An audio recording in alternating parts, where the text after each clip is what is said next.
Hey, everybody, and welcome to our very special Saturday night The World is on Fire episode.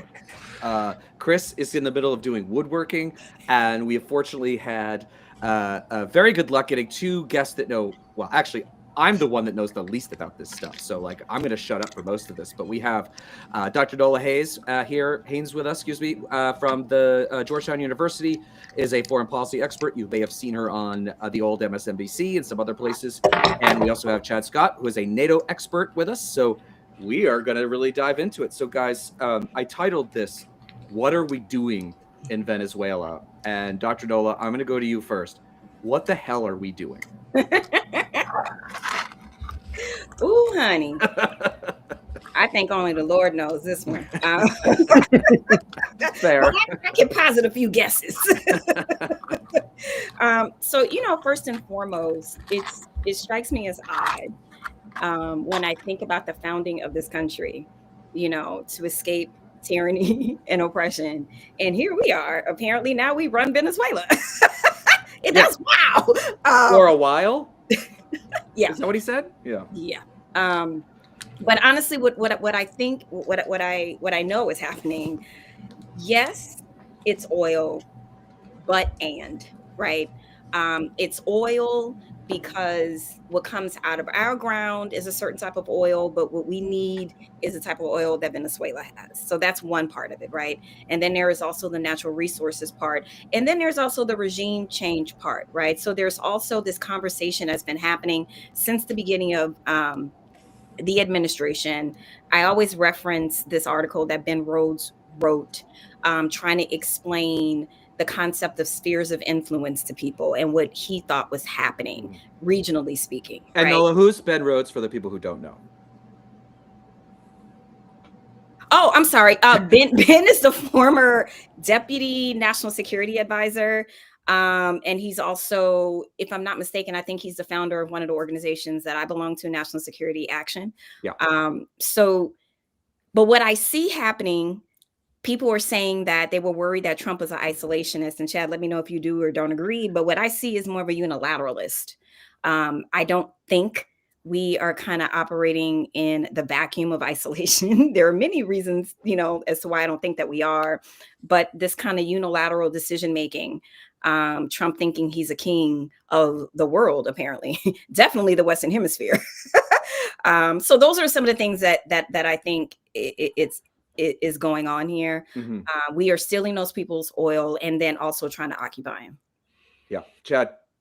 Yeah, so I agree with the unilateralist position here because I think Trump is trying to create a multifaceted legacy in a manner that it drives home that he is, so he can say he was the best of the best of the best. Right. And it's all ego feeding. Yeah. And within this country, what we're doing now is kind of reestablishing a previous precedent.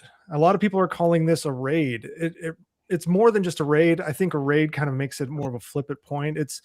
This was unilateral regime change, followed by, as Nola said, an immediate talk of the United States running a country, and they're being completely overt about it being about natural resources. And so once again, we're turning the rules-based order on its head. And the reason I say it's reestablishing, because we've done this before. We've done this with Noriega. We've done this with many in the Middle East. And so the concern is it's once again renormalizing this type of behavior. So you hand Russia and China both license and their own talking points to do very similar things. I mean, we sat here and like decreed the absolute horror that Putin was trying to assassinate Zelensky. And we would absolutely not stand for China doing the same thing in Taiwan. But now they're getting kind of an excuse. They're getting their, hey, if the United States can do it, then so can we. Yeah. And it corrodes our traditional legal and moral arguments that a lot of, not just us, but a lot of the Western-led order, they rely on. They look to the US for leadership. And we are now starting to fail in that regard, it seems. So a follow-up, because somebody, Bobby, asked this question, because I have been confused about this today. So we went in and we kidnapped, arrested, obtained, whatever, grabbed Maduro in the middle of the night. But now the vice president of Venezuela is, I believe, technically in charge, and we've heard reports that they want to give the woman that was the opposition leader, they want to bring her to power, but they have this VP that they say they're going to work with. So who's actually on the ground? Who is in charge right now? Do we know? I'm glad you're bringing this up because there's so much mis and disinformation out there. There's some people that's, well, there's the administration who you can't trust. You can't trust for them to give you directions to go across the street. So, they're saying that she's going to work with them, that she works for them now. And she's saying, back up, boo, I do not. So her words are actually, no, I'm not going along with this, but the administration is out there pumping a different story out there. So, there's some murkiness with that. And then there's also some murkiness with, I think she was in Russia, if I'm not mistaken. And people are trying to connect the dots that somehow Putin is pulling the strings. And I'm like, well, actually, no. The relationship is far more complicated than that. And I have a whole explanation about that. I don't know if this is the time to go into it, but I just wanted to put out there that there's definitely some disinformation out there about who's running Venezuela right now. So it's fascinating because I discussed this, I don't know, about 2 hours ago on my channel. This reeks of a palace coup situation where potentially the United States was involved in the planning. And there's a lot of things that are coming forward that really give red flags for me on how easy this was. This was extraordinarily easy. Very easy.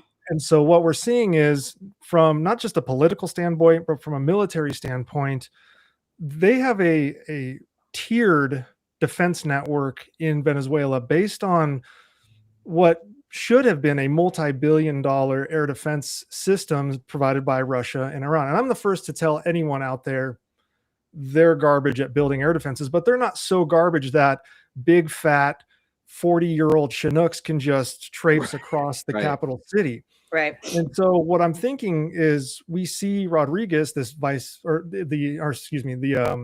vice president here. We see her coming forward and in a self-preservation mode. And I think what happened is she kind of read the writing on the wall. Trump was going to do this the whole time. I need to try to make a deal. And the amount of firepower that we brought to bear on Venezuela was not enough to destroy the entirety of their air defense network. And so there's now questions of, well, were they just not running? There's been discussions of maintenance. Once these soldiers out of CAG or the Delta guys got on ground, it was surprisingly easy for them to find and pull Maduro out and get him out of there. And so there's a lot of this discussion about who helped this happen, because it was way too easy. We had air superiority within 20 minutes. We didn't have that type of air superiority over Iran. It took us 9 days. It took for us to get that kind, and we still were using stealth aircraft because we were concerned, because Russian air defenses are formidable still, and that's what they were using. And it seems like we've seen destruction of one, but it wasn't enough it's just very strange to me. I think there was insiders helping. So just to give people a sense, like if you remember either Gulf War V1 or V2, you can remember those CNN cameras with the night vision on them, and you can see air defense like firing up pretty much indiscriminately, not really like doing much, but like you would see it, right? Then when you saw, there's like one explosion that you see on this footage from Venezuela this morning, and it's seemingly one very controlled explosion, but really nothing else.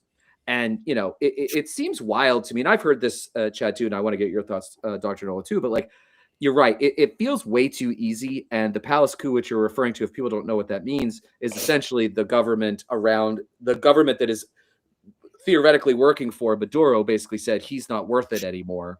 Like, we're going to give him up to give ourselves some breathing room, essentially, is what I think you're suggesting and I've heard. But Dr. Noel, what do you think about that theory? I think it's obvious. It's obvious. One moment we're hearing about boat strikes, and the next moment we're waking up to Maduro and his wife being kidnapped and Caracas being attacked. I mean, not to Right. say that, not to say that the next logical step wasn't an escalating step. Not to say that I don't think anyone was shocked that that was the next step. I think people were shocked in terms of how quick it happened, Yeah. right? It went from boat strikes to now we're kidnapping people. That's an extreme escalation. Hmm. So my question is, what triggered that escalation? I mean, I know that there was all this back and forth, back and forth, back and forth, but that's an extreme step, Yeah. right? So we will probably never know just because there's nothing transparent, really transparent about this administration. Right. And I know that they try to use national security for that, but you know, in the last administration, I can tell you the level of transparency compared to this administration is night and day. Right. They traffic in propaganda where, you know, I feel perfectly fine, you know, admitting that the Biden administration bent over backwards to try and be as transparent as possible. Hmm. And I mean, not to the point where you talking about, you know, all the details in the signal chat, but you're gonna let the world know Right. that Ukraine is like lining up about to invade Russia's about to invade Ukraine. You know what I mean? So the transparency levels are just vastly Right. different. So I want to know what triggered that specific escalation.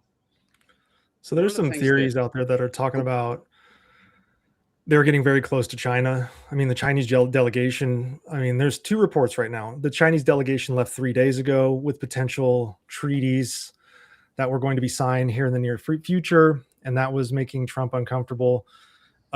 Also, there was potential that there's small portions of the Chinese delegation still there waiting for that to happen. But I think it's not as nuanced. I think this is a Trump pet project.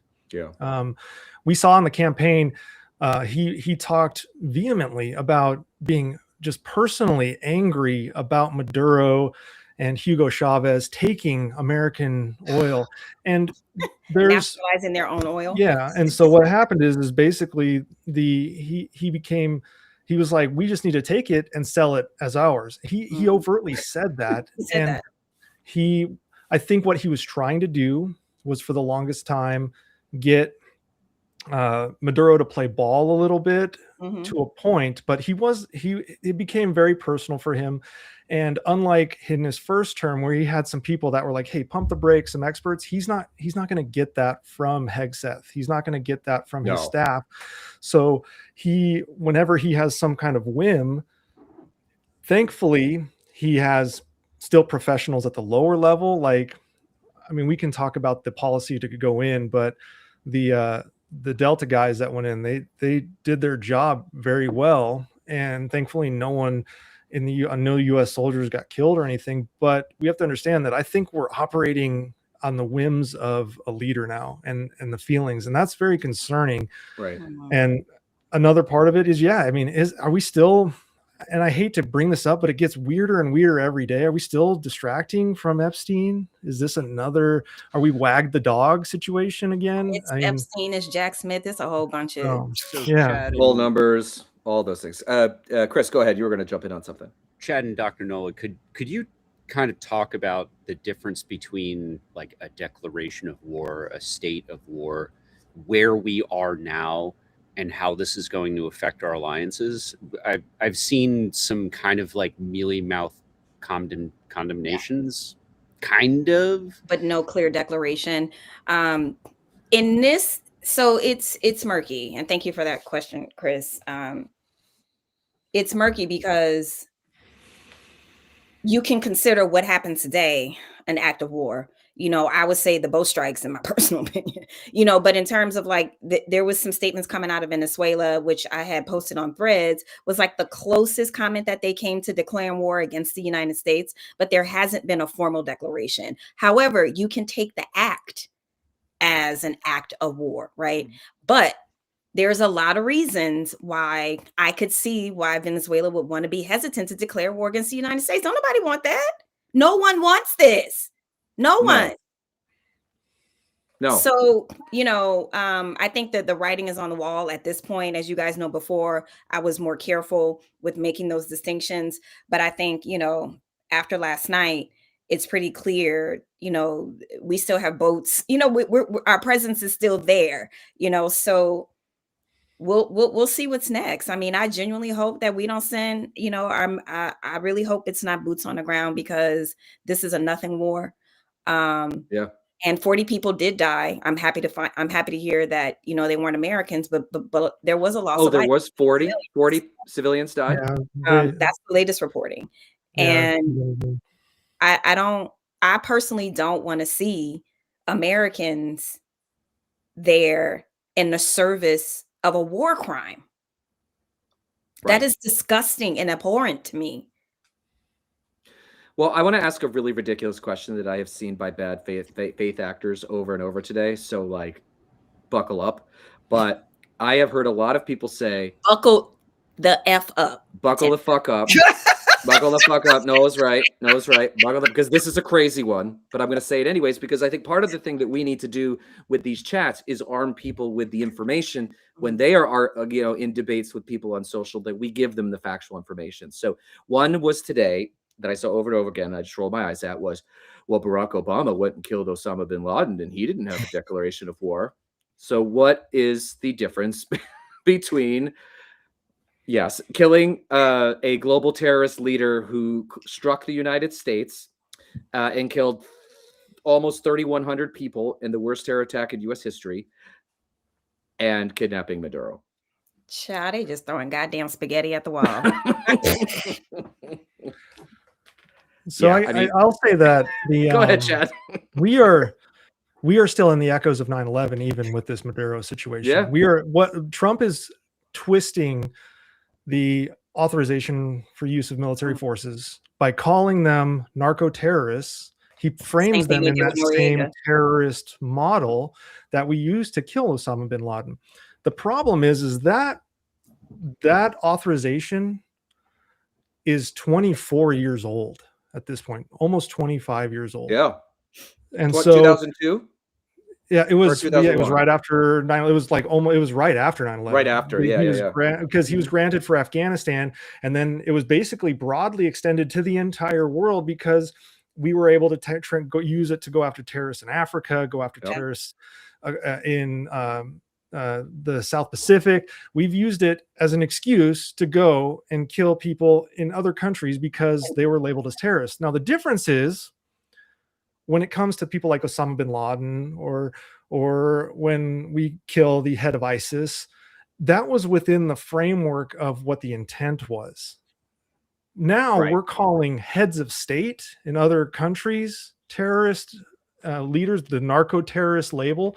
And because of that, it's now giving the president carte blanche to do whatever he wants, as long as he labels the leader a terrorist. What happens if like Canada's leader is labeled as some sort of terrorist because we're seeing something happen over there, or who he's no fan of, by the way? Right? Yeah, exactly. Carney, he doesn't like him at all. Or what's really spooky is what happens when we've done this in Venezuela, but where do we go potentially with Cuba or Mexico? Because those are kind of the next logical tested target sets. So one of the things I heard today, and you guys can confirm or deny this to me, but like, it came out that apparently Stephen Miller, everyone's like most hated fascist piece of shit who grew up in Santa Monica. So like, I don't really understand. But anyways, and his family's all liberal. It's a strange thing. But apparently he wanted to do this in Mexico because he wanted to go after fentanyl, which we all know is a mixture of, well, I guess we don't all know, but China and Mexico. And a lot of it comes through Mexico. So he wanted to actually do something similar. I mean, obviously not get the Mexican president, but probably strike cartels. And then they found that they could get a quote unquote quicker, cleaner win, but getting a lot of the goals, the PR goals that they were looking for by going into Venezuela and taking Maduro. I'm curious your thoughts on that theoretical scenario, because waging war in Mexico is a completely different beast from going and snatching a president that looks like his administration may have turned on him and handed him over anyways. First of all, honey, I'm not trying to go up against Sheinbaum because, baby, she looked like she can box. She looked like I'm not trying to play with her. It's all of it. all of it is self-serving, and it's not self-serving for the United States, right? It's self-serving to make Trump and his ilk richer, first Right. and foremost. You know, let's just be clear about that. And you know, it's so layered, Tim, and I'm having a hard time trying to figure out how I want to address the layers, because I could be here for a long time. But Chad, I'm gonna go to you while I get my thoughts together. Yeah, no worries. I mean, he's already laying the groundwork. He said in his Fox interview this morning, he talked about Mexico. It weirdly came up out of nowhere, Mexico. He brought it up. It was a discussion that was being made about Venezuela, what's going on, and he's like, "Oh yeah, Scheinbaum isn't running Mexico." That's what he said. He said that she's frightened of the cartels. Here we go again with narco-terrorist cartels. And that rhetoric is how he's manufacturing the predicate for a cross-border strike. The difference is Scheinbaum is enormously popular. Mhm. She doesn't have all the baggage that Maduro had. Right. And so that absolutely, there's not a lot of fuzziness there. It would absolutely be a massively illegal act. The other problem is the Mexican population in the United States is massive compared to the Venezuelan population. There would be a huge blowback.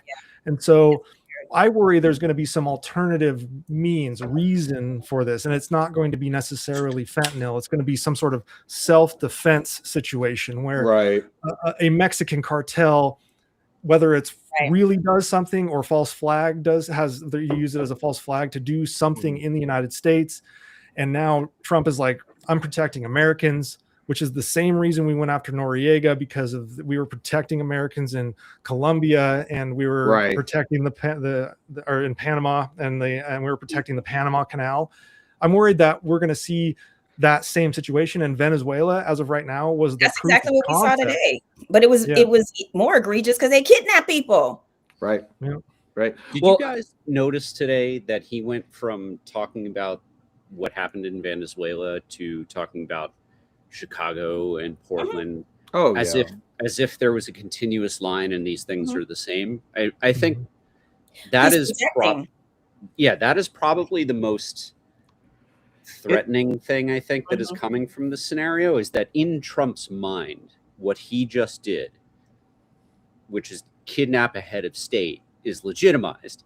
And then he started talking about how the Chicago mayor and the Illinois governor are uncooperative and they're not doing these I think that in Trump's head, he is one step closer to trying to kidnap governors. Does he think that those fishing boats, which we all know, Dr. Nola came on our pod a few weeks ago, we talked about how those boats can't even get to Florida.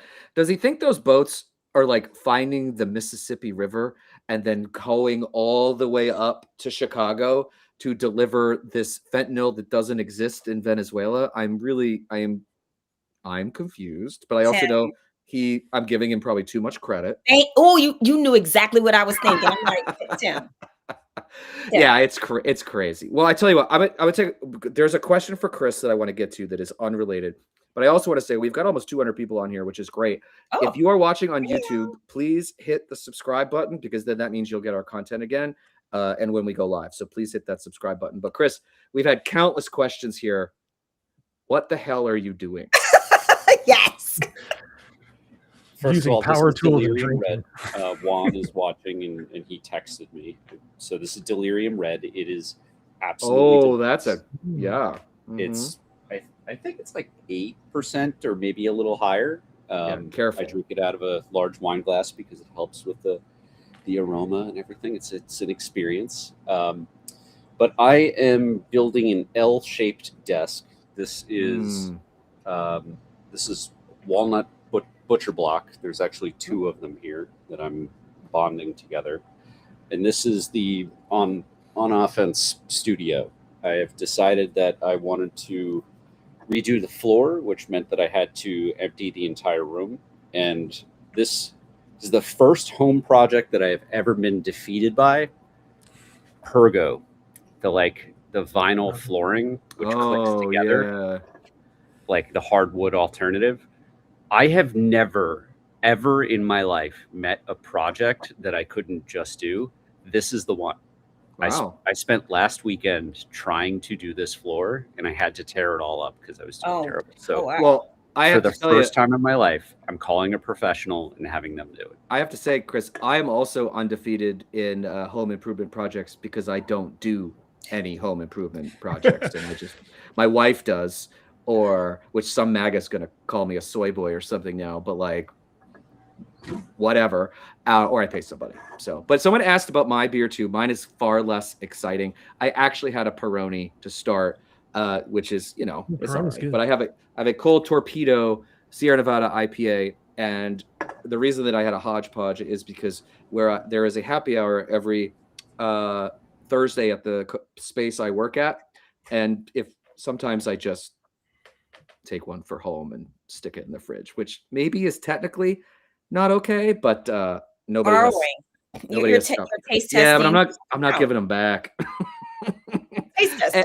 Anyways, so actually throughout that we lost 20 people, so maybe that was a mistake to get off the topic. But I have a few things I want to say. I yeah, don't want to go forget ahead. that I'll say. Go ahead. So, Go. there's some things I'm so happy you talked about terrorism. My dissertation is all about terrorism, and Trump was coming into office when I was writing my dissertation. So terrorism, his excuse for all national security, everything is always based around terrorism. But here's the interesting part about that. One of the reasons why he feels so emboldened is because of our lovely Supreme Court. And you want to know how and why. With the travel bans, the 2017 travel ban, the Trump administration had to go back multiple times until they got their argument right. And so the Supreme Court gave Donald Trump, they basically said that he can enact the travel bans regardless of what the lower court said, regardless of all the evidence, regardless about his own racist statements, his own xenophobic statements. They said due to presidential powers, he could go ahead with the travel bans. In my personal opinion, as a political scientist, if I was writing some sort of paper and if I was trying to find a moment in time that has emboldened a lot of these actions that we're seeing, that is one of those moments when the Supreme Court gave Trump that power, because he's not smart enough, he's not astute enough to be able to understand what it applies to and what it doesn't apply to and what those limitations are. Because the Trump legal atmosphere, I call them the loophole Larrys. If one thing they are going to do, they're going to find a damn loophole, right?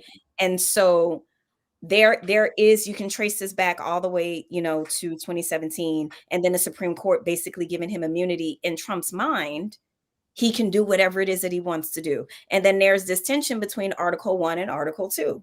Article 1, which says Congress has the power to, declare war. You got to consult with Congress. Mm-hmm. And then Article 2 says, however, the president is the commander in chief. The loophole Larrys, that's what they're leaning on, especially with the airstrikes, right? Ground mobilization, that's a little different. But there's always been this gray area with presidents and airstrikes. Mm-hmm. Mm-hmm. So I want to, go ahead, Chad. I was just going to say that my concern is Trump may be ignorant to the general operations of the United States and policy, but his handlers and his people, they are not. Right.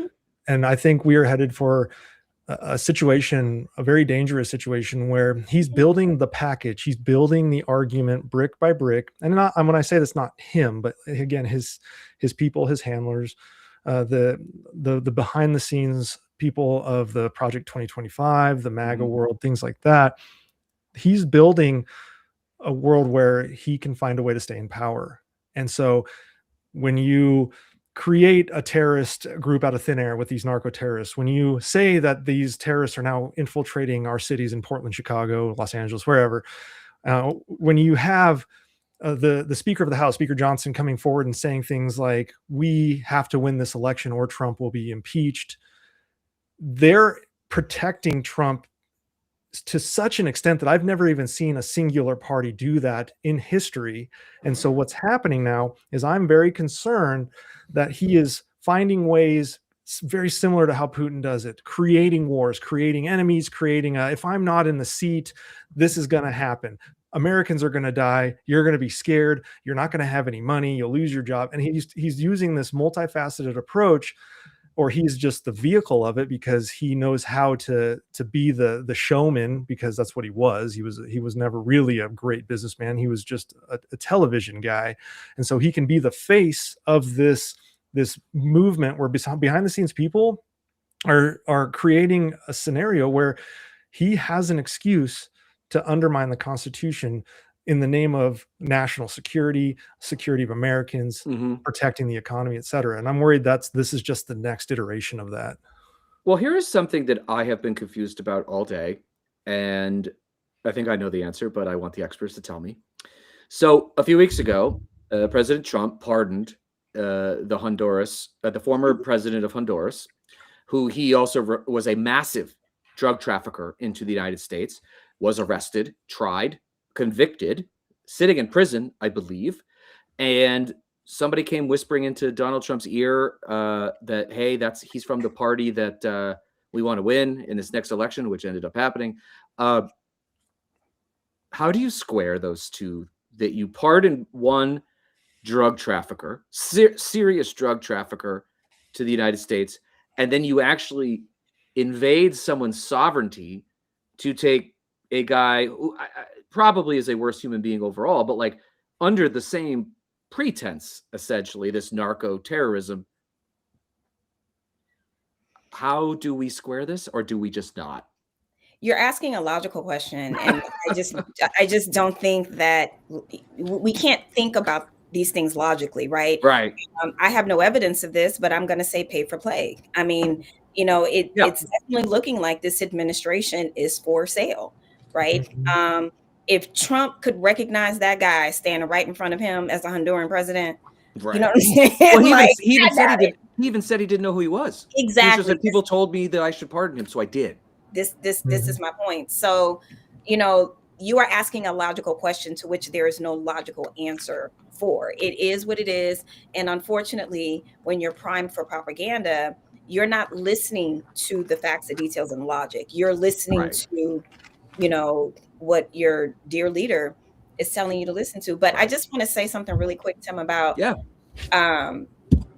why this never works historically. When we go in and we try to regime change and all these things. So one of the things that I mentioned in my 5 a.m. post, I was talking about the last time we've gone into Latin America like this was 1989 with Noriega, and no one here will be surprised that the same excuse was used: narco trafficking, right? And Noriega was our guy until he wasn't, right? So historically, this is nothing new. This has happened throughout time. It's happened in Panama.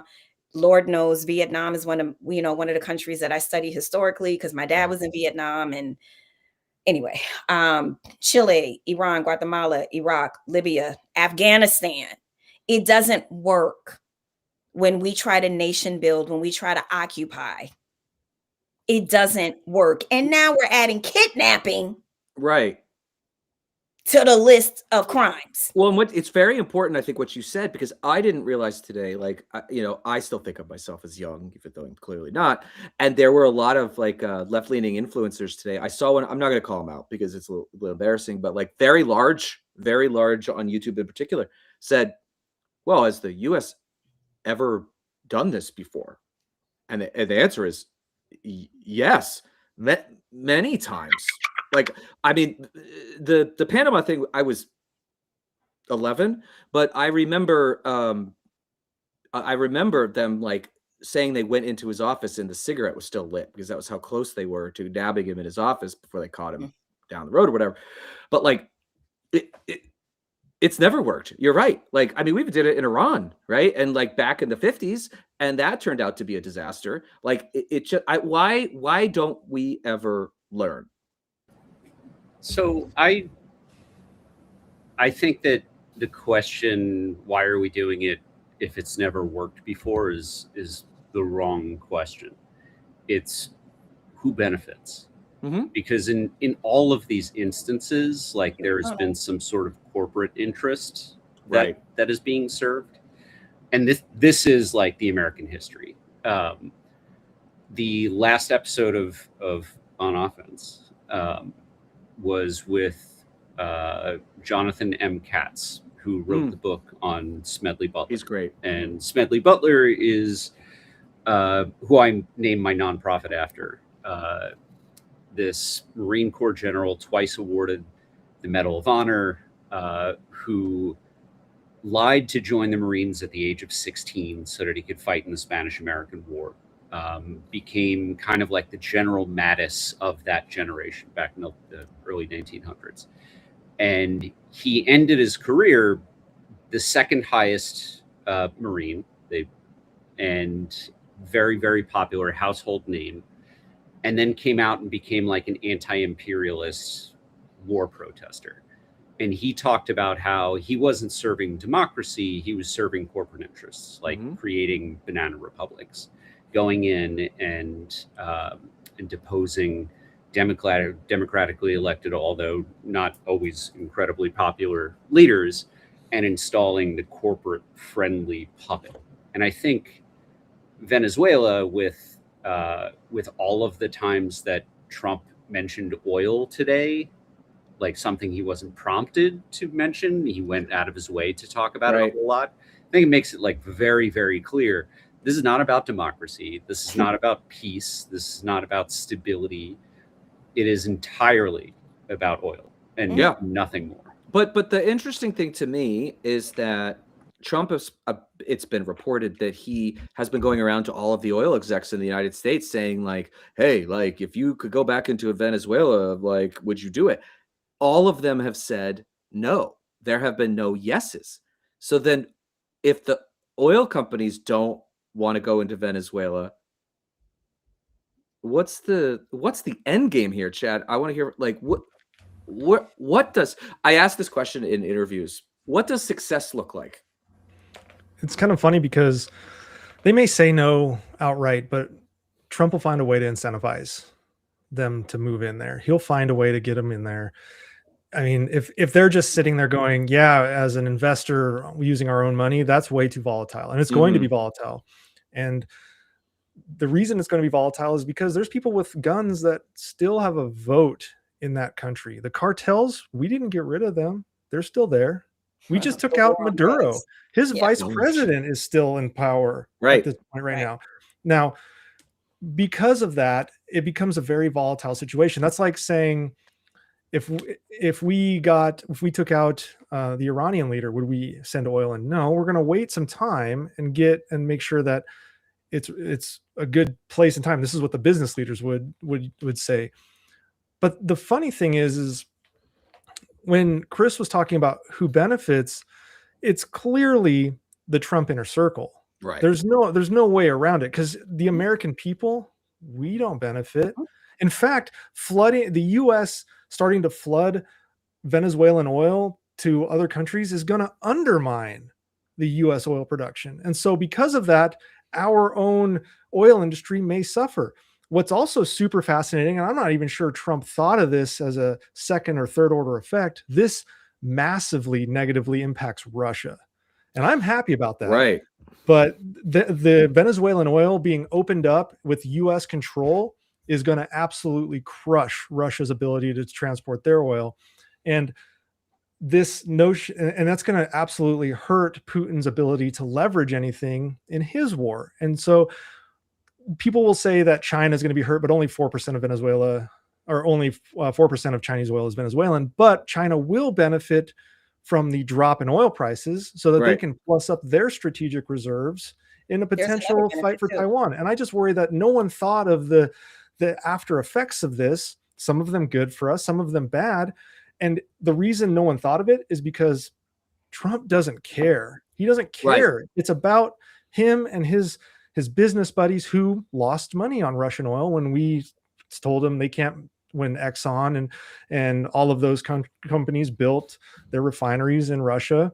And we told them under the Biden administration, you can't operate there. And to be fair, a good chunk of them chose themselves to leave because of the volatility and the optics and things like that. But because of that, they lost a lot of money. They're not fans of losing money, and they are now seeing Venezuela as a way to recoup that. And Trump wants to be that guy for them. and And that's concerning. Tim, you want to come in and say something because I had something that No, go for it. So, in addition to everything you just said, there's another benefit for China through my diplomacy and security lens.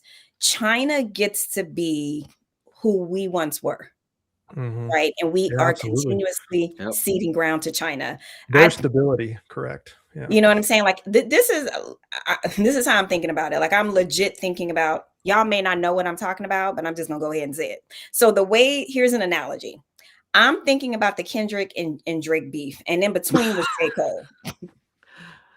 Oh, So I'm we ready. have I'm so curious about this. Keep going. I'm curious who Kendrick and who Drake is. Well, we clearly know who the pedophile is. So Trump is not Kendrick. No, Yeah. no.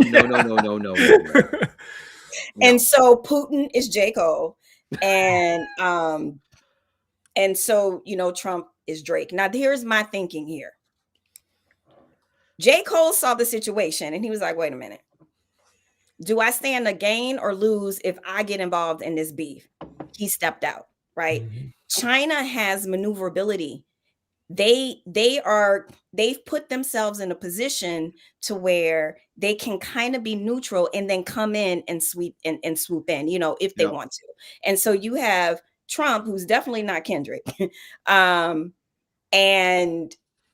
Putin right now, he's trying to figure out, okay, how do I, like you said, Chad, how do I regain my strategic footing?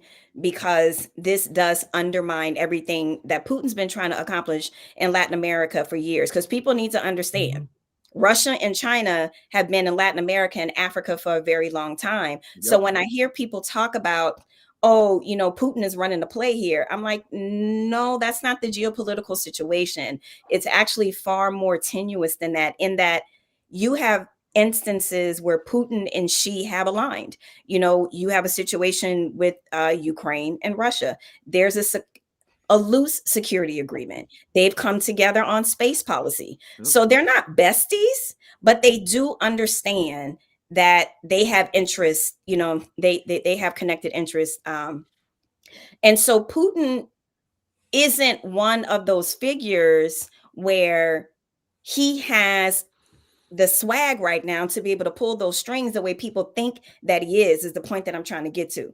That's not the role that Putin is playing here, y'all. He's, like Putin is not in a great situation. I need people to understand that. Like he needs resources really bad. He needs physical bodies to fight the war really bad. Right. Yep. So Putin doesn't have as much kind of, he's not Geppetto the way people think that he is. Well, most importantly, though, because there's one you didn't answer here, Dr. Nola. Who's Kendrick in this situation?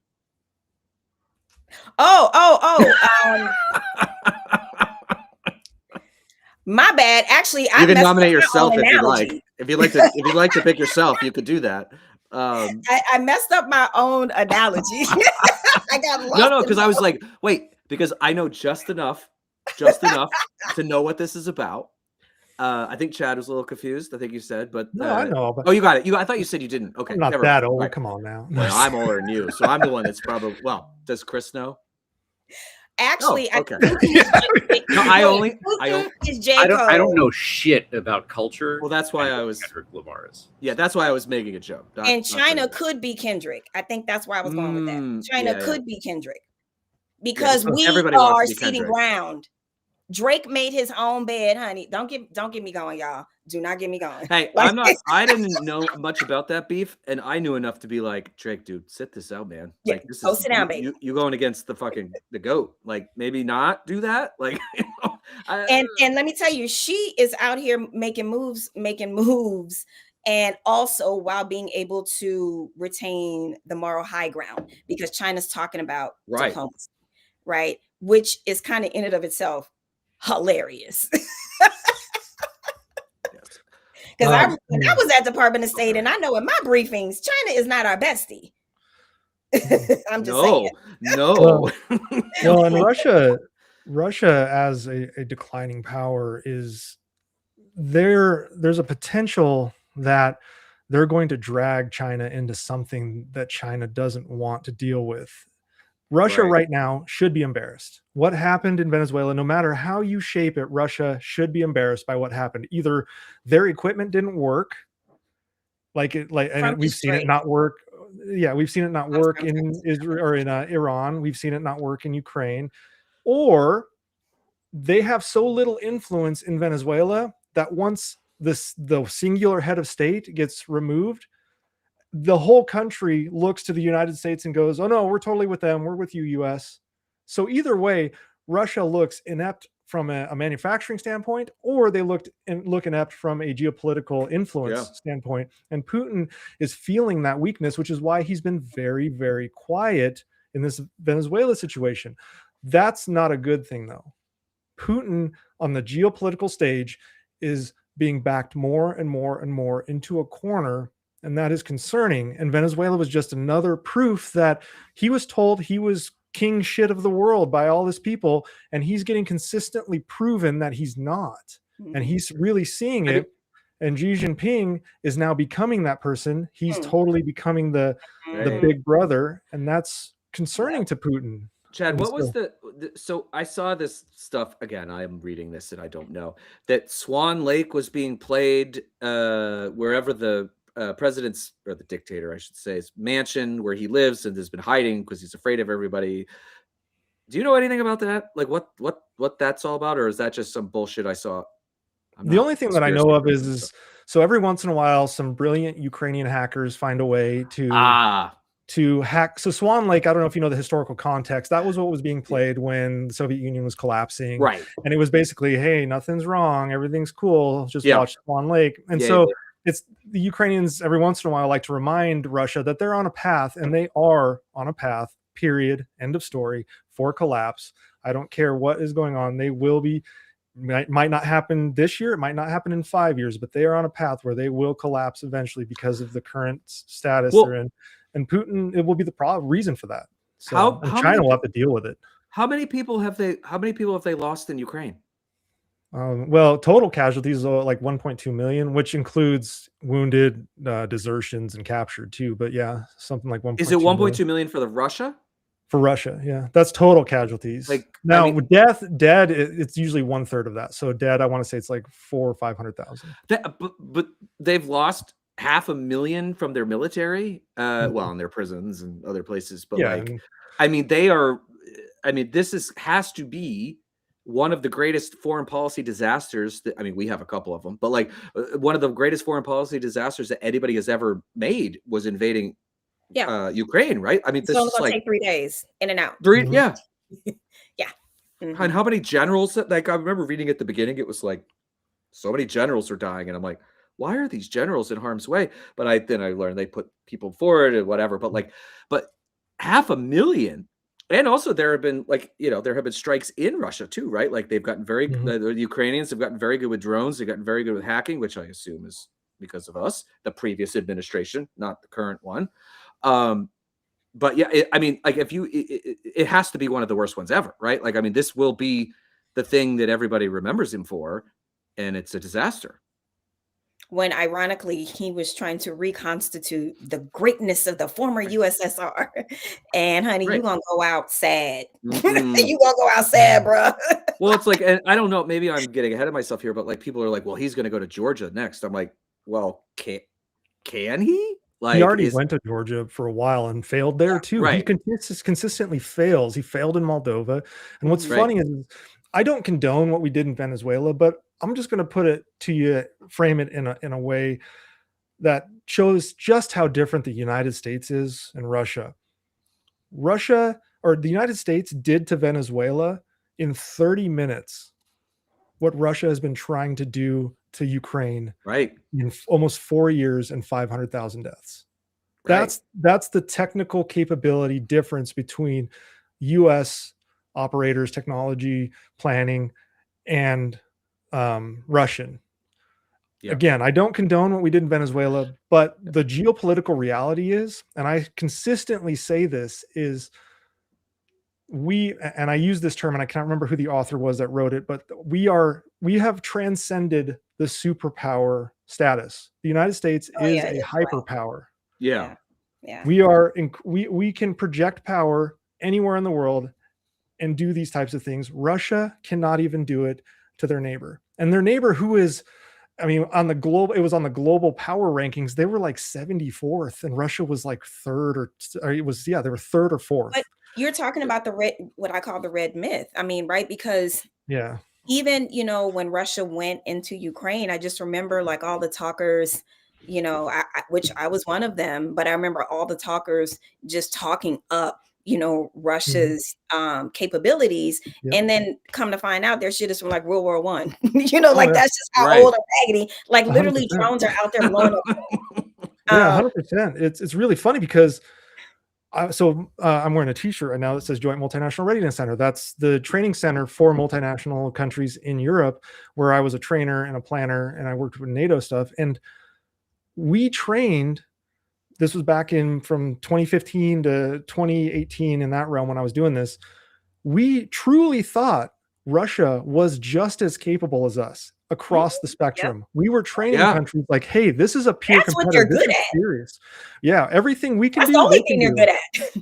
good at. And the problem is, And vodka. I thought the Like- same thing. We were wrong. We were wrong. They are garbage across the board at fighting wars. They just have a leader that is completely willing to kill as many people. Yeah, he that need throws to people go. into the Yeah, wood chipper, right? It's exactly. just like, and that's why they get the people out of the prisons and they send them to the Historically, front. that's how Russia, I mean, Russia has so many people and Yep. it's so big. I mean, through all the wars, it has been that exact situation. Just throw bodies at Well, it, throw bodies they- at it, throw bodies at it. Wasn't maybe wasn't the Russian casualty list in World War II something like 28 million? It was It Like ridiculous. horrific. It was It almost was- 40 yeah. million. They 40? suffered the most. Yeah, Total They casualties. suffered Yeah, the it was most. ridiculous. yeah. And It's anyways. Chad, Go ahead. don't forget, I was with the former UCOM commander recently at Yeah. Georgia Tech. I just didn't. I don't want to forget that. Oh no, yeah. Was it Hodges? Huh? General, was it Ben Hodges? Was that? No. It was General Philip Ridlev. Oh, okay. Look at these Yeah. guys. Yeah, oh, General. Just Yeah. casually know these people. I'm going. Oh, fuck, I know who these people are. Well, I got to do another. I'm going to do another pitch to like subscribe to us. Now we're starting. I mean, I don't know if many conversations today about Venezuela have included a woodworker working his craft while we talk about like imagine go back 24 hours and be like, so this is what 24 hours from now is going to be like. You're going to be on this live talking about how the United States kidnapped Maduro, and while we're doing it, Chris is going to be woodworking in the basement. Before I joined the army, you want to be a carpenter, right? One of those programs for like kids who don't like school, and I went to woodworking as like half of my high school career. So maybe this woodworking and war thing is just like hardwired. Business idea. Woodworking and war woodworking. It's like the TikTok split screens you see where one side is some random like manufacturing, and then they're just talking about other stuff. It works. I know. I mean, maybe look at this. He's picking it the whole thing I up. know. Back like I love it. Got the t-shirt on. For the ladies. This is my t-shirt that I don't show people because it came with. Oh, I've got one of those. Hey! Did you get it when you closed? Yeah, the that's awesome. I got one of those. Whatever. It's like a military. It's not military affiliated, but it's branded that way. My loan servicer. Wow, that is great. It's a very cozy shirt, but I don't wear it outside. I understand.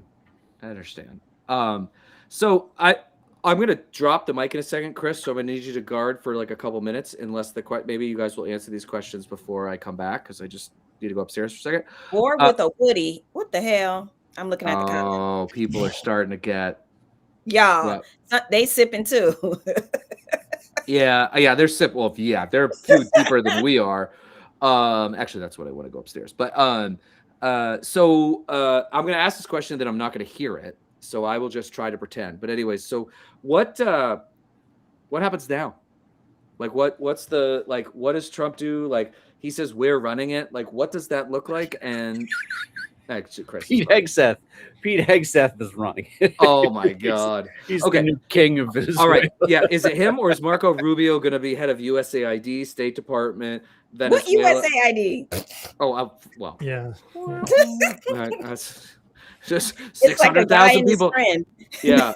No, he's not. Clearly, he took care of that in 600,000 lives around the world at the same time. Yeah. What happens next? Go. Who wants it first? Go ahead, Chad. Well, I mean, the problem is I saw this meme where it was, I don't know if you ever see the meme of the horse where it's beautifully drawn on the back end and then on the front end it's just a scribble. Mm. And it was the invasion taking Maduro. It was so like Star Spangled Awesome that that's what we're focused on right now. And then the scribbles, we have, even the administration, I don't think has a true picture of what the future looks like with Venezuela. We are talking about one of two situations. We are either going to be supporting the vice president who was vice president under Maduro for 6 years or 7 years now, 2018, she joined, or we're going to have Machado come in, who the United States was originally supporting. And either way, one side is not going to be happy. And there's enough people with guns on the other side that it's going to cause problems. And I've seen so many people say, this time it's different. This time it's different. It's not the Middle East. And I'm like, no, this is going to be, if we're going to call cartels terrorists, if that's what they're going to be labeled, they're going to act like it. They have influence. They have the means to change. They can assassinate. And if we think that we're going to overthrow a government like we did with Noriega without boots on ground, that's absolutely false. In Panama, we put boots on ground. We had to invest money for years. Mm-hmm. So it's not like we can just go, Maduro's gone. Got it. You got it, Right. Venezuela. That's not going to happen. Mm-hmm. The plan that is, we're just going to put the VP in place or eventually Machado. That's not a plan. That is, Trump wanting the cool guy feather in his cap. Look at what we did. Here's a picture of me in the Situation Room. It always pissed him off that Obama had that really cool picture in the Situation Room when they got bin Laden and everything. And he always wanted that. And so they took a picture where Twitter was up in the back on the TV. And so it was, I don't think there is a plan. We're going to have competing claims of legitimacy. You're going to see one side claim who has guns, the other side claim who has guns. And then the United States has a vote too, because they clearly have guns. Internal security becomes a problem. That we're going to see protests and counter protests, and those are going to expand. We've talked about the oil infrastructure, but how does that get parsed out? That's probably going to be the U.S. center of gravity. Trump's not going to care about the average Venezuelan. He just wants to make sure the oil is flowing. And so at what point do we sit here and go, oh no, we've created probably the worst mess in the Western Hemisphere of a generation at this point, since at least the Panama or even Cuba. At what point do we admit that, oh no, we created this and we have to figure out a way to conduct an orderly transition, and we can't do that by telephone. We're going to have to put people there to ensure that things are taken care of, that the ministries are functioning, that kids are getting fed, etc. And that's just the big concern, is the administration doesn't have that plan, or at least they haven't stated it, and they've never had the capacity to state it. Even when capable people were in office, we still couldn't follow through with the rest of, you know what I mean? Mm-hmm. We still couldn't follow through with that. So no, that's a great point. Yeah. Obama found it incredibly difficult for as great a president as he was. He found it incredibly difficult to nation build in Iraq. And I think we can't just hand wave and say that this is, oh yeah, we got Maduro, high five. We're Americans, cool guy. Let's go shoot some fireworks and stuff. And that's without, and not have a plan. Bush, for all his faults on Iraq, at least had somewhat of a post-occupation plan. I haven't seen a single utterance of anything for Venezuela. I was really proud today because I got to make a Paul Bremer joke because I was like, who is like who's going to run, when we were talking about who's going to run Venezuela, it's like, well, can they dust off old Paul Bremer because he did such a bang up job in Iraq Oh, back in yeah. 2002, 2003. Of course, Oh, yeah. this is probably one that goes completely over everybody because they're like, why the hell does anyone No, know who that guy is? I'm glad you did. I'm glad somebody did. But anyways, this also shows my age. We're gonna yeah, he disbanded the Iraqi military Yep. and stuff like that. Yeah, So God, genius. I hope we don't do that. That's what created terrorism in Iraq, basically. And I mean, that's actually a legit concern. I'm glad you brought that up. That is a super worrying problem, because if the military turns on Trump's person, whether it's Rodriguez or Machado, he's going to call for the disbanding of the military, and that's going to turn into an insurgency. Well, right. What better way to create terrorism than to take at least tens of thousands, if not hundreds of thousands of people with military training and then give them no job in return? Yeah. Take their pay, but let them keep their guns. That was Yeah. Well, they're right. You can't take anyone's gun away from anybody, but like Petraeus told him he killed Americans. He was pissed about that whole situation. He definitely did. I don't think that this is probably why nobody talks to Paul Bremer anymore. Yeah. Because he. Oh, I know who it is. I just remember him with the boots and the suit, and I was like, Jesus Christ. Yeah. God. Anyways, back to this decade. Noah, go ahead. I just wanted to come in really quick. There's so many different ways that I have spent way too much time with the Trump administration. Trump is in my brain for the last 10 years, unfortunately. And what's so interesting about this, so much of this is a production, which is why there's no strategy, right? It's designed to be looked, to be seen, to be doing strong things.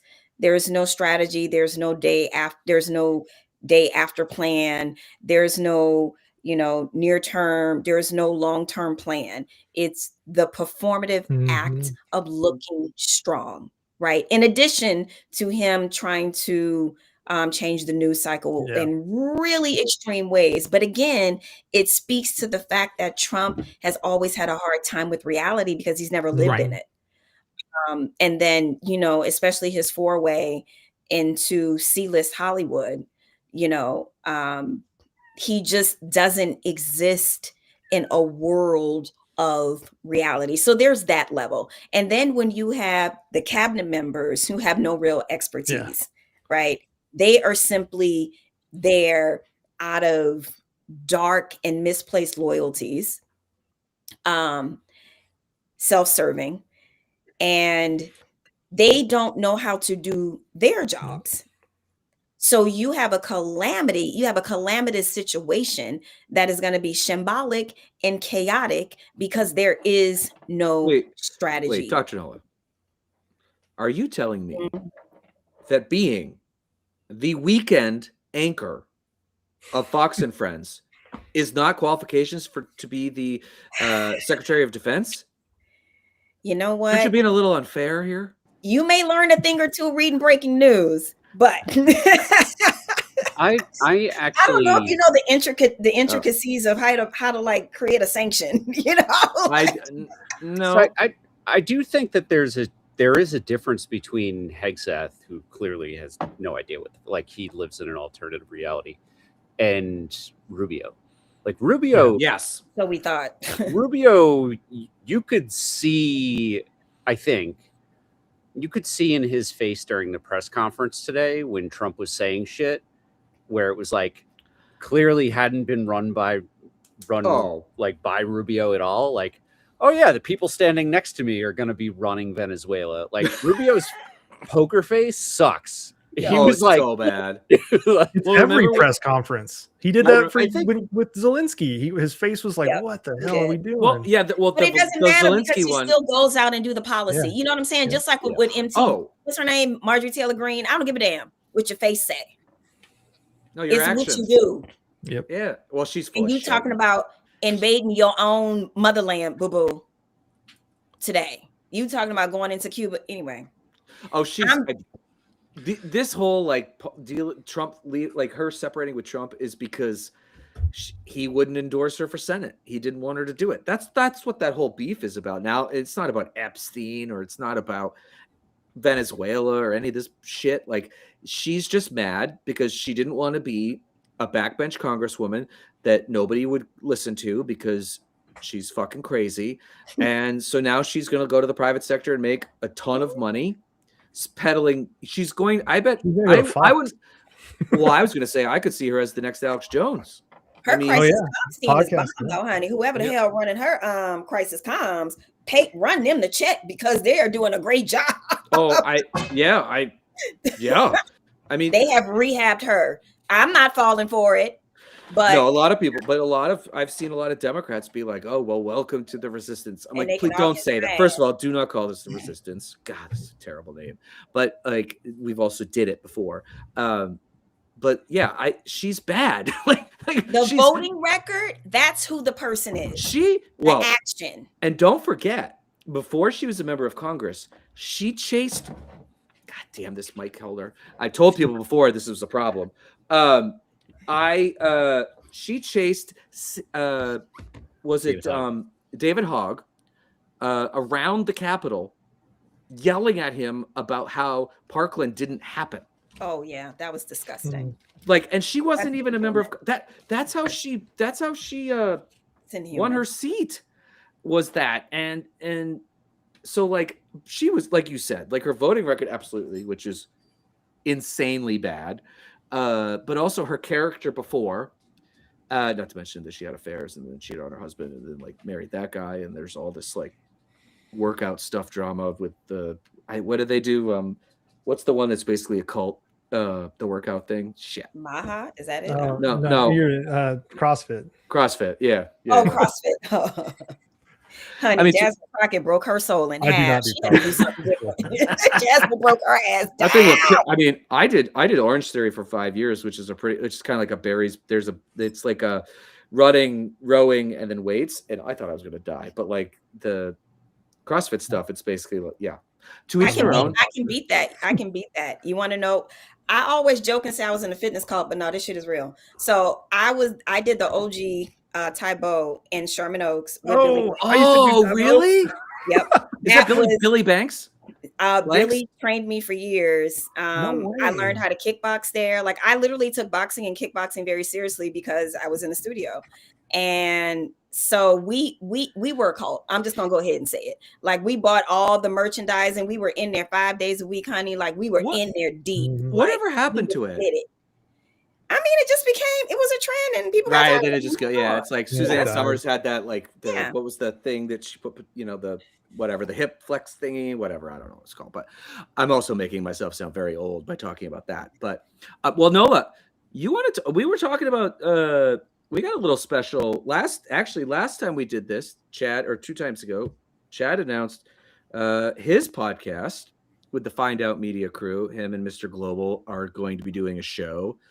We have officially decided on the name, right? We are doing American Power. American Power is what the name for us, yeah. So Chad with his NATO experience, and Mr. Global is, if you don't know him on TikTok, guy, right? he's got like he's an oil and gas expert on our side.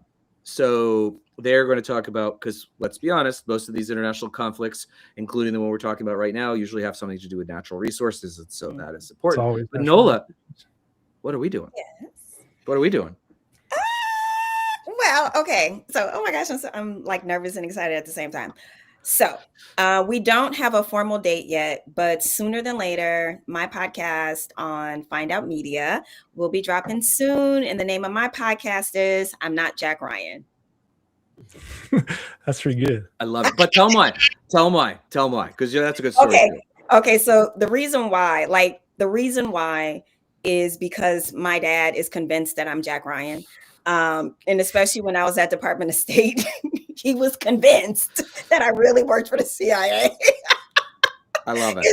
And so one day, I sent him an email from work because I was going to be in a skiff all day. And he was like, I knew it. I was like, oh my God. Like I was just trying to tell him, look, you can't get in contact with me. Here's the number you can call. And child, he probably called everybody in New Orleans and told them. But I love it. It comes from that inside joke between my dad and I. And because there are some people in my world that actually kind of like think that I'm a spy. But I'm not. I'm just I'm an academic strategist and policy person, but yeah, I'm really excited about being on the network. I think the energy here is great. And it'll be interesting to be a Black woman on this journey with y'all. Yes. Bunch of bearded white guys. That's all this white dudes. It's like, my God, like we gotta break it somehow. So, but your show, what are we going to be doing with your show? So my show, we're going to be talking about all things national security, foreign policy, international security. So security and culture, those are the two words that you should walk away with: security and culture.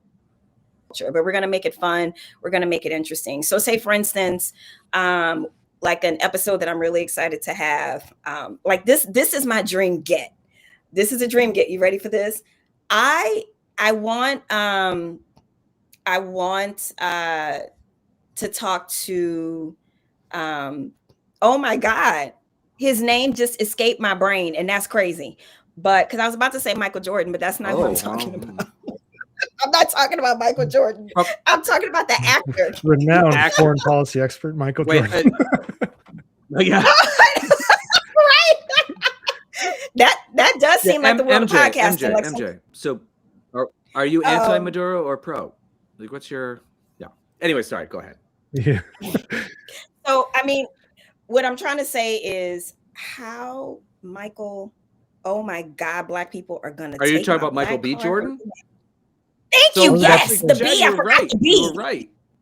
I was right. Okay, Michael B. Jordan. Win. Oh God! If you lock that, you are gonna have no problem. Listen, this dude over here knowing who Kendrick is and Michael B. Jordan. He has a military movie that I watch all the time.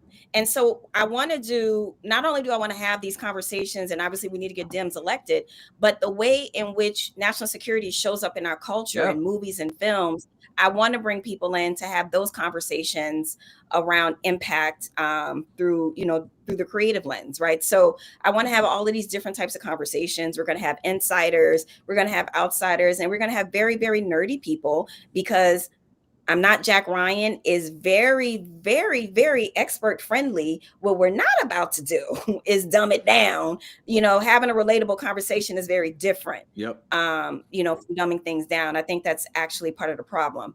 But so just know my show is about serious things, but we are kind of like, talking about it in a way that, like, you're just sitting around at home, around your kitchen table and with your friends. So I'm excited, Tim. I'm really excited. Super excited. And I'm so excited. Actually, it's funny. We both met on Roland Martin's show. And then we got connected. Who the hell connected? I don't even remember who connected us before. You slid in my DMs. Did I do that? You saw my thread. You saw a Threads post. That's right. But someone said something to you, which is why I got confused, because I was like, there's no way they're telling me to talk to the person that I was on Roland Martin's show. That's too weird of a connection. And then I realized that it was. I don't know. I got to go look. But I did slide into your DMs. That is true. And I'm so glad I did. That was because I was like, I saw this person who made this Threads post. Yeah, I remember this. Yes, we were talking about it at the same time. So it's like, we should talk to her. And we had our show that I don't remember what disaster we were talking about on that, but which went really well. And then we were like, man, we should be talking about doing Venezuela again. Oh my God. It was the boats. It was the boats. Yeah. Right. We've done like 75 now. I can't keep them in my brain. But we are super excited. And I think the part of the thing that we're excited about with Find Out Media is we're not just trying to bring white dudes or dudes in general over. We want them to also be better men.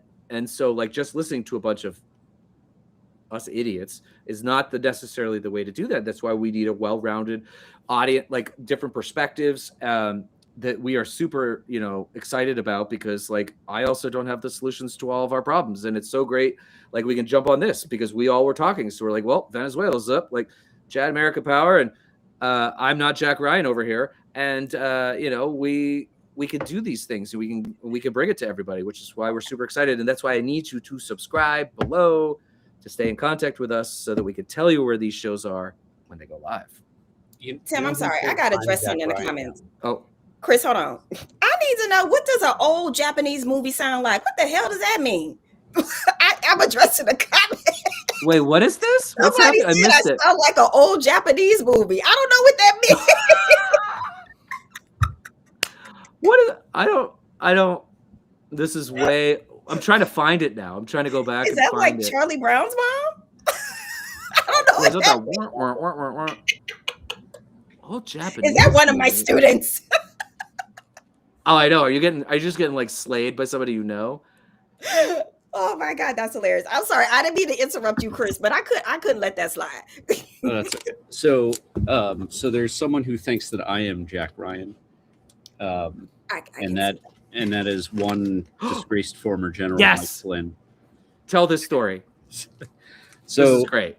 on Christmas, I took a day off from social media, and like, I don't know, 8 o'clock p.m.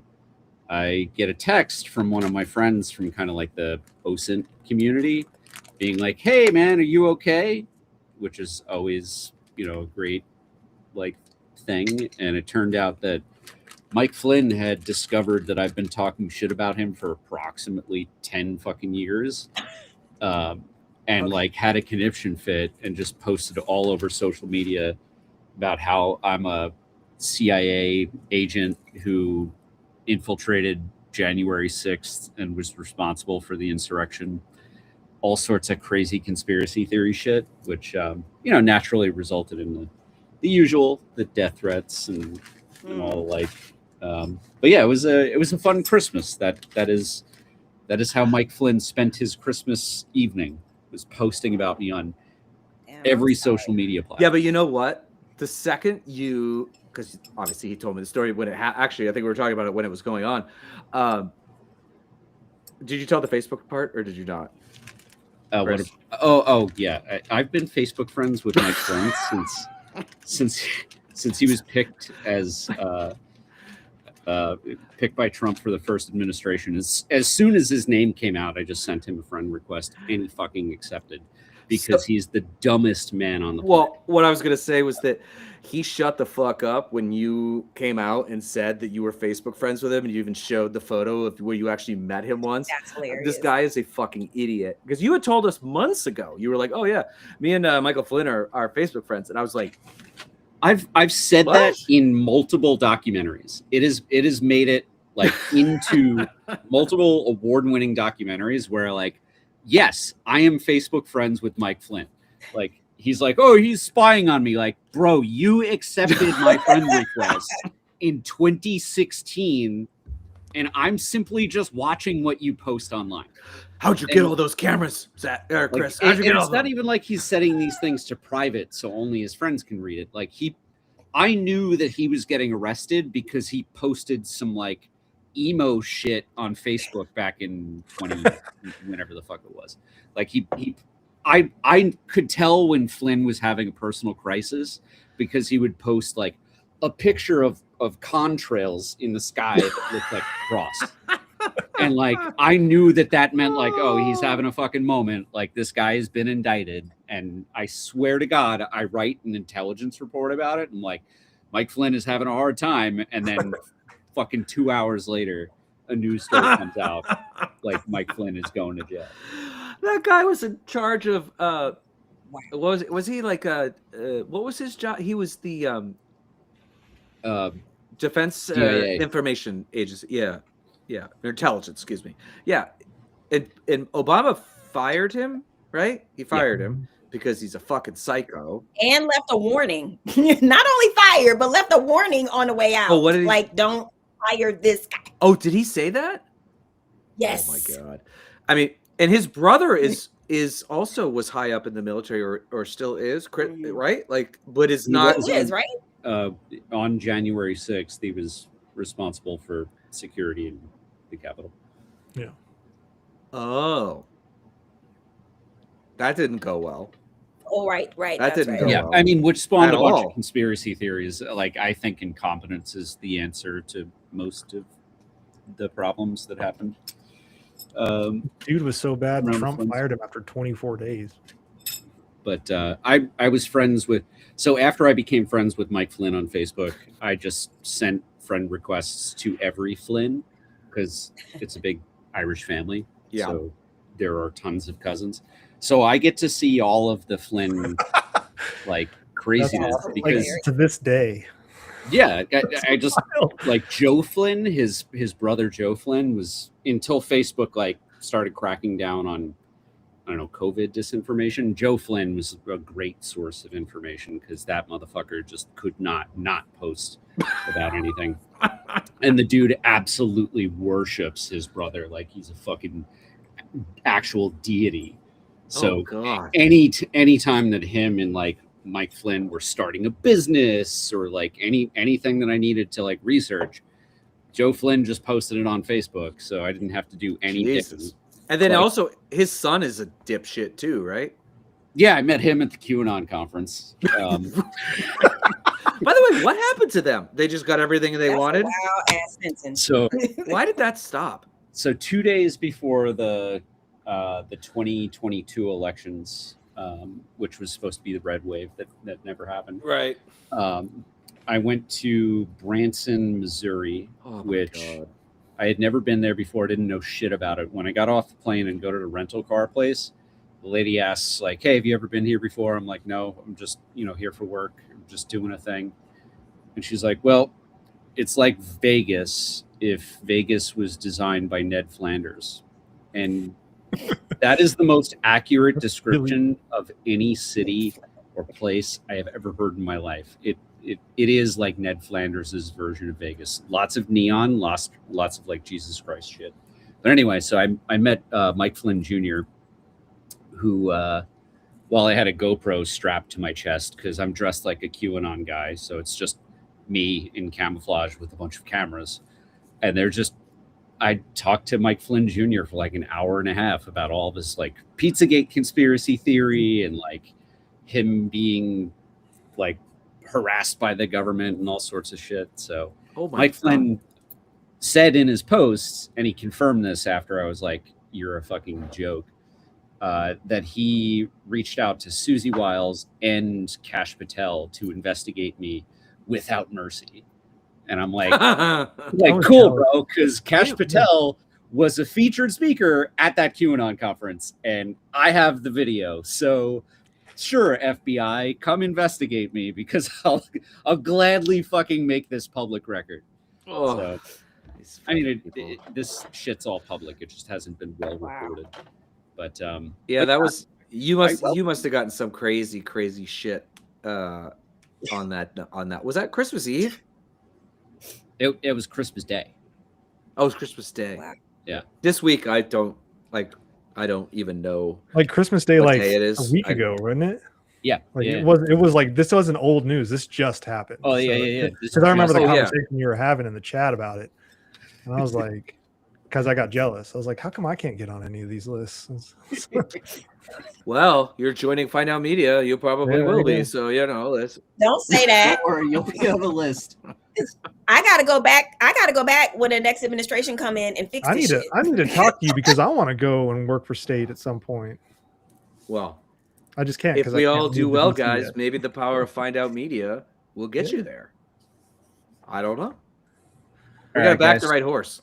I have Oh, to. the muscle's Have to leaving. go to bed. All right, you go to bed. We're gonna wrap because I think we're at 10. This is a pretty good night. Have a good night, Chris. See you guys later. Mhm. Hi, Bye. Chris. Bye. So Bye. for everybody still here, just for a minute, make sure you hit the subscribe button because that's how you're going to see these lives. That's how you're going to find out more information about us.